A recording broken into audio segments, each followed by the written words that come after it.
Kakatapos lang namin kumain. Yan ang ulam namin. Kuha niya pag fishing. Ang laki-laki. Pag mag-fishing siya guys na ano, papayag ako ng lubos. Marami siyang makukuha na isda. Kalito, honey. Lapit ka sa akin. Maraming makukuha na isda guys. Pag magsasangayon ako na ano. Ano ba yun? Pagpapayag ako na mag-fishing siya, marami ang makuha niya guys. Mahuli. Oh. Hindi lang niya alam kung gaano ko siya kamahal, no? Sure. Yung mga asawa natin guys, mahalin natin ng lubos.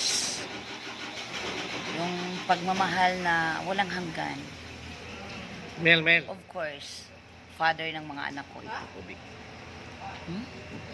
Many trials but dili tayo magkilala, no? Yan. Ay, oo, tangang ko. I love you ba? I love you so Love you much. Kiss. Bawang inununan. Ilisiras